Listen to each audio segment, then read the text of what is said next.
only 2%, 2 to 5% of our behavior is conscious. So can you imagine the tremendous amount of unconscious baggage and luggage in terms of our priming, reactions, conditioning, behavior that is there in our 95%, right? So then May says, well, yes, I realize that these things are in my subconscious and I acknowledge that. However, how do I go about making them conscious? How do I go about being aware of them and actually being prepared for them in the future? How do I know what my unconscious drives are or my unconscious behavior responses are if I'm not aware of them? How can we become aware of something that we're not aware of? How can the unconscious be brought to the conscious, right? So that's the question. And there are various tools. Obviously, many of you will have probably gone through mindfulness meditation, vipassana meditations, all sorts of introspective tools that are out there to offer you the opportunity to become more aware, pay more attention, and moment by moment regulate that situation or emotion. However, there are better tools. There are even deeper and easier ways to access our unconscious. I use this particular inventory because it was developed so many years ago, like over 20 years ago, and it was developed by a body of scientists and researched over and over and over again. So what I wanted to share with you, this is a case study, a real case. So somebody has taken this inventory, and I wanted to take you through the various components and specifically how they relate to each other, which is what then in turn creates unhealthy patterns of response. And then you can see how having such an inventory or an understanding of your psyche and your behavior actually equips you with the knowledge, and actually there are tools after that which you can apply to learn to rewrite that behavior, to rewrite the pattern. But primarily the main thing that it does, it gives you an understanding into the pattern itself. So what is the pattern? What is my unconscious behavior? What is it that I do specifically? What should I change specifically in order to come from that place of grace, come from that place of equanimity when I'm responding to circumstances in my life? And not just not to ruin my relationships, not just with a view to making sure that people are happy with me, but also from the perspective of keeping my calm and being a beacon and a pillar of equanimity in amidst the storm, or being the eye in the center of the storm. So this report, what we're seeing here is the first page of the report. It gives the results in 15 different sections. So as such, it shows us some insights about our confidence. This is self-regard, that you see the first one.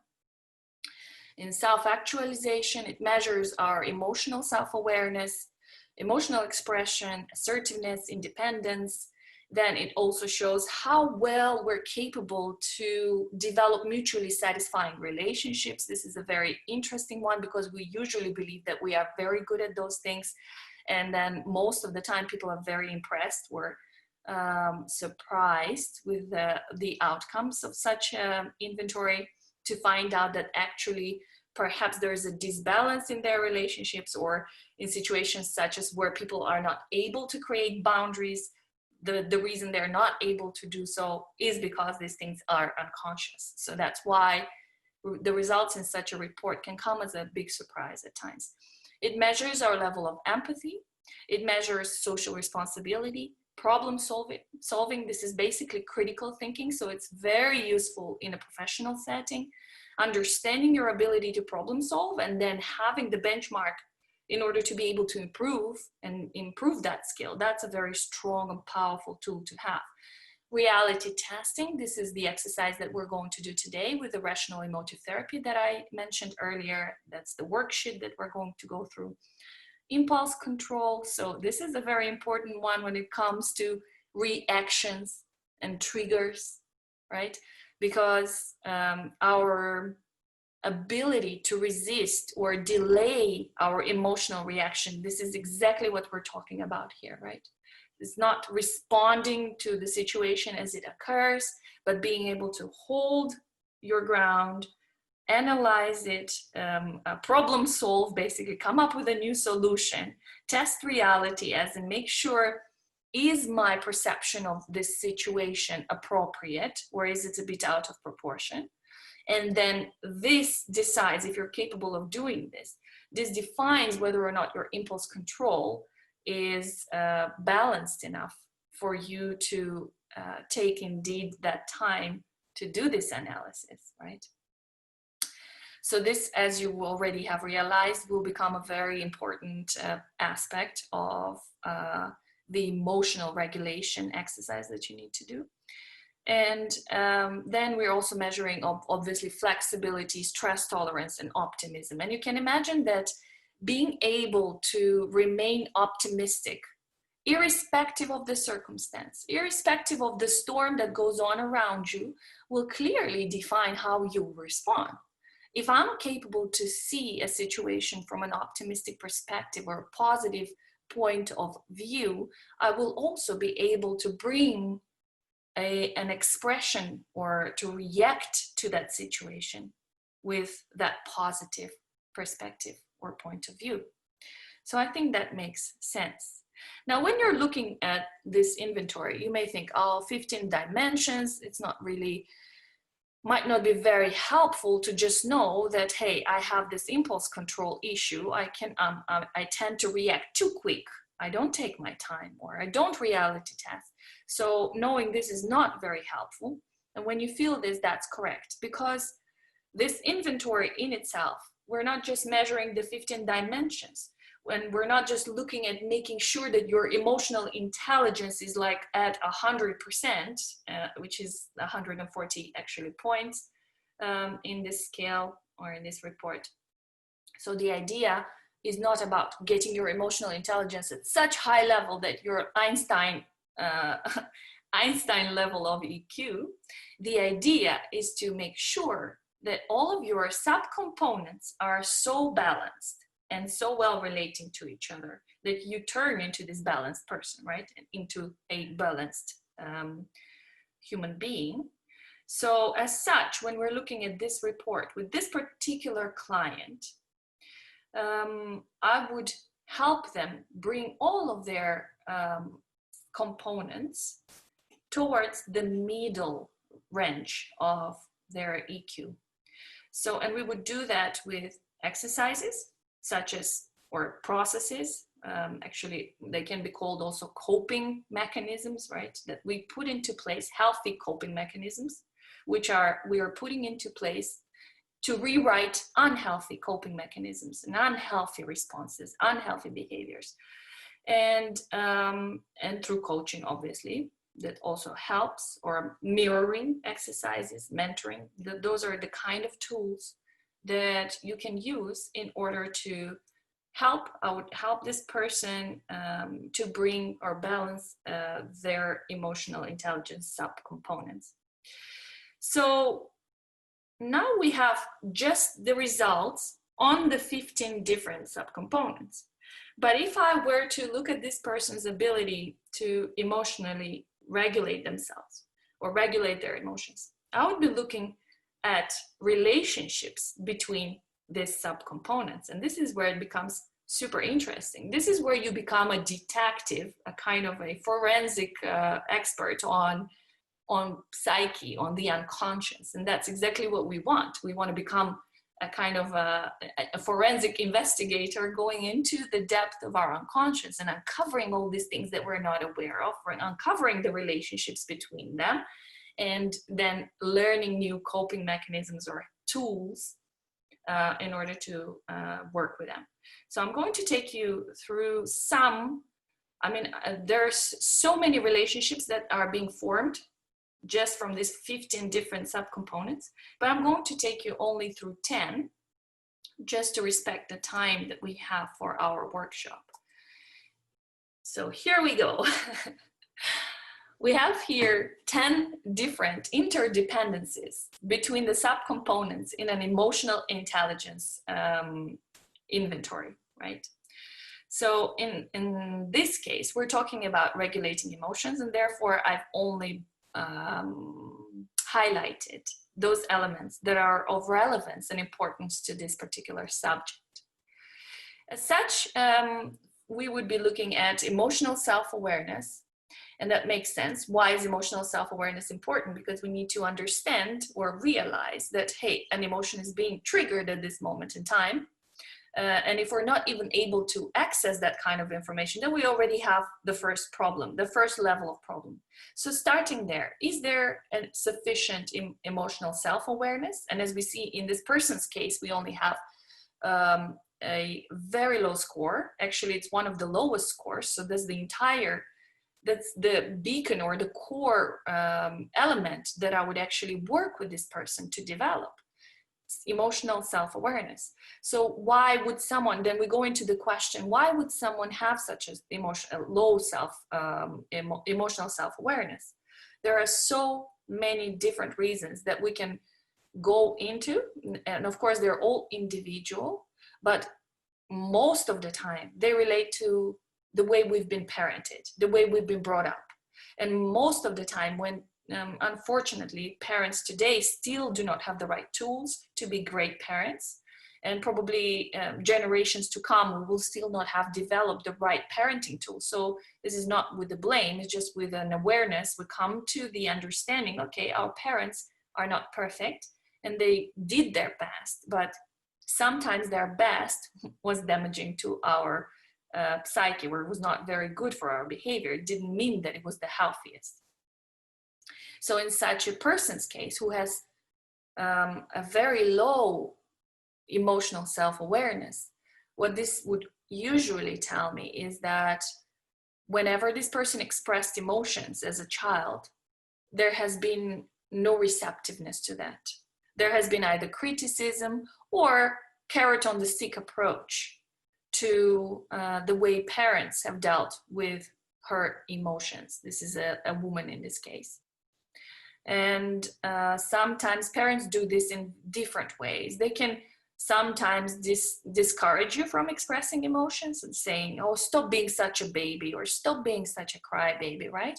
So sometimes it's a very overt way of doing that, but sometimes this damage happens on a very subliminal, covert level as well, such as you expressing as a child that you don't want to go to school, for example, and then saying, being very sad about it or emotional about it. And your parent, for example, saying, oh, wipe that frown off your face. You will see everything will be fine. So that is not damaging in itself. That doesn't seem like it could be traumatic for the child. However, it does teach the child a certain pattern of behavior, which is say no to sadness, say no to your emotions, detach or fragment yourself in such way that you do not have those emotions or you're not welcome to express them. So this was just a very quick and brief way of describing how I would go into the depth or further into the analysis of such a report. And what this kind of results actually show us with respect to our psyche and behavior. So in this case, we look at self-awareness being lower than stress tolerance, meaning that not only is this person not capable to really identify their own emotions, so they don't really understand, well, am I crossing my own boundaries? Are there boundaries actually? Do I have boundaries? But their stress is, the stress response is higher than their self-awareness. So that means that their emotions or reactions are always going to be more exaggerated, perhaps, than the situation allows. When somebody is not aware of their emotions, there is no way that they can regulate them. And stress tolerance being at a specific level will usually show that this person is not able during stressful moments. And that's exactly when equanimity is required. That's exactly when we need to keep our composure. this will actually ensure that this person is not able to appropriately regulate that emotion. So this would be the first combination that I would look to examine. What is the levels of your self-awareness and stress tolerance, but at the same time, what is the relationship between the two of them? Then we come to emotional expression being higher than assertiveness. So in this case, we have emotional expression is actually one of the highest scoring elements in this person's report. And her assertiveness is a bit lower. What this means is, in fact, first of all, that this person has no reservations about stating certain things. So expressing thoughts or feelings. So this shows me that this person is perhaps in a consulting role, working somewhere where this is welcome. This skill has been developed and she knows how to articulate and she knows how to express and is very comfortable with expressing herself, just sharing ideas, thoughts, emotions, and so forth. And the assertiveness in this case shows about her being able to communicate in a non-offensive way, right? So when this is reduced, when the ability to communicate non-offensively is lower, then our drive and compulsion to express ourselves, you're clearly going to see that we're getting into a muddy situation. This is when a person will share feelings or needs or demands in a complaining way versus a healthy, constructive, empowering way. So this is also a very critical skill to learn, or this balance is something really important to create, especially when somebody's going from a management position to a leadership role, right? And let's talk about personal relationships. This is exactly the type of skills or combination of skills that you need to have in order to be able to share with your partner and collaborate towards a solution versus having those very big fights and unnecessary emotional discharges. So I just want to check quickly, is everybody still with me? Are we still following everything? Yes. Great. Thank you so much for sharing. Then we come to the part where empathy is higher than emotional self-awareness, right? So here's why is this relevant? Now imagine such a person who can feel other people's emotions, but cannot really feel her own emotions. So that's the lack of self-awareness, lack of awareness about your own feelings, right? So when you're capable of reading other people's behaviors and emotions, this, by the way, shows a very controlling pattern of behavior from parents. So then the child learns that what the parent might do or how the parent might react just to please them. So that shows that's evident from this correlation. So then when somebody has very high empathy, which is the second highest element on this report, that means that person is going to be very quick at reading other people's clues, cues, facial expressions, emotions. Sometimes this happens also on a very subliminal energetic level. So you already, before that person sometimes is able to express anything, you already feel something within about them or about their behavior, right? So that puts you in a position to be very dependent on circumstances and not self-reliant, because your level of self-awareness is lower than your level of empathizing for others. So you see how important this relationship is. And being aware of that, this is not usually something that comes naturally. Usually people think, oh, it's great that I have high empathy. Isn't that what we're being taught? Isn't that what everybody's preaching? Develop your empathy, that's important. And I say, no, don't go developing your empathy unless you have developed also at the same level your emotional self-awareness and all the other components, right? Stress tolerance and reality testing. So let me just check quickly the time. I think I'll just take you through one more example from this report, such as, let's take, does anybody have an interest in one particular element? Or shall I just pick one?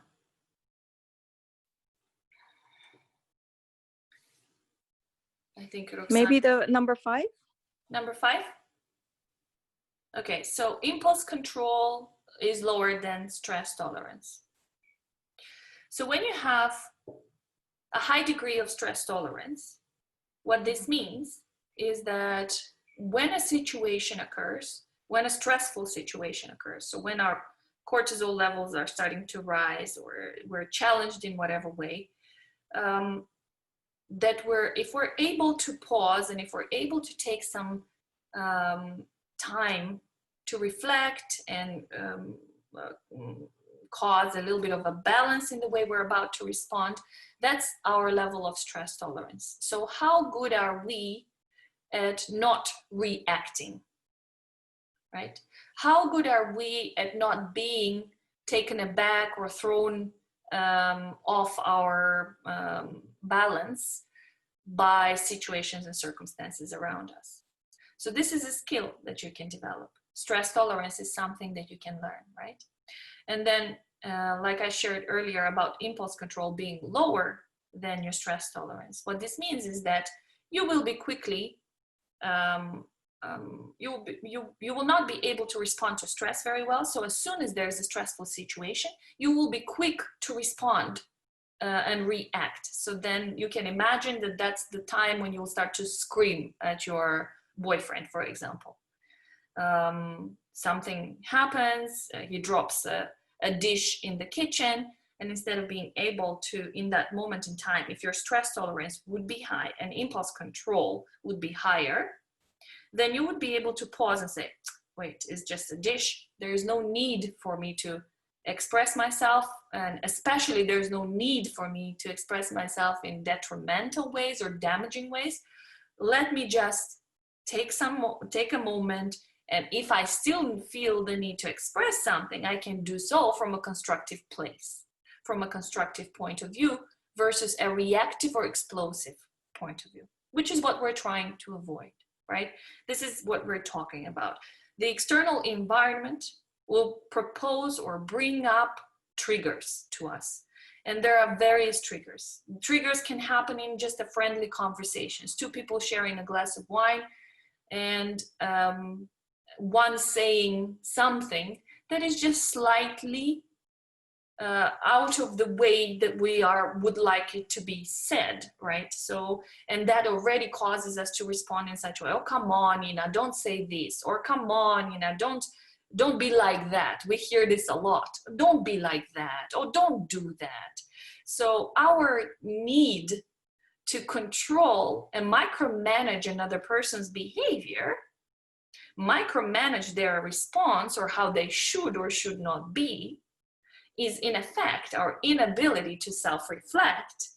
And actually it's a moment where we're running away from an opportunity to look within and understand, well, why am I feeling triggered by this situation? Why instead of micromanaging Ina or whoever I'm having the conversation with, why don't I take this opportunity to have a look within and understand or use this trigger as a GPS direction towards pointing towards what needs to be healed, pointing towards what is unconscious. Because the only way for us to make the unconscious conscious is to project it outwardly. The eye cannot see itself. And I don't want to make it too deep and too philosophical, but the eye cannot see itself. Therefore, our emotions get projected onto the other person. And our ability to understand that projection gives us the tool and equips us with the best processes, actually, or the best mirror for self-understanding and self-awareness.